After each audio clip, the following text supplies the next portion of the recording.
ស្និទ្ធស្នេហ៍នេះពិតជាស្នេហ៍ភៀងក្តីចាន់ធ្លាក់មកហើយអូនអើយបងរីករាយក្រៃណែបនិតហារតីចាន់ថ្លៃនៅក្នុងហត្ថថា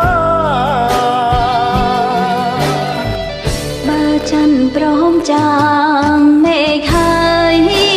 ច័ន្ទពិតកុំគុនតាយត្រមកអើយកុំព្រួយឡើយណាអូនពិតជាស្នេ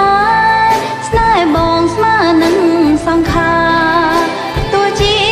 យ៉ាងណាក៏អូននៅតែស្នេហ៍បងលុបជ្រៃដួងចិត្តជីវិតស្នេហ៍អើយជួយចាំចំឡើយពីពេជ្រសាសងរៀមស្មោះនឹងអូនគ្មានថ្ងៃកន្លងជាតិក្រោយសូមសងជួបទៀតនឹងស្រីស្នេហ៍អើយស្នេហ៍បានជួបចិនស្នេហ៍នេះគឺស្នេហ៍ស្និទ្ធស្នេហ៍នេះពិតជាស្នេហ៍ភៀងក្តីនេះគឺវាសនាឲ្យបងបានជួបនឹងស្រីយើងរួមស្នេហ៍ថ្មីព្រមប្រណីពីធម្មជាតិ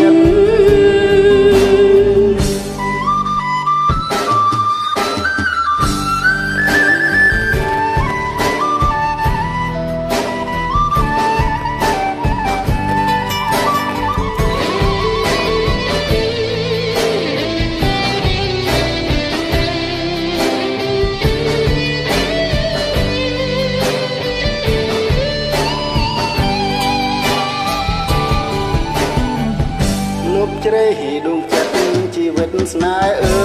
យជួយចាំចំឡើយពាក្យពេចន៍សាសងរៀមស្មោះនឹងអូនគ្មានថ្ងៃកន្លងជាតិក្រោយសូមសងជួបទៀតនឹងស្រីស្នេហ៍អើយស្នេហ៍បានជួបចិនស្នេហ៍នេះគឺស្នេហ៍ស្និទ្ធស្នេហ៍នេះពិតជាស្នេហ៍ភៀងក្តី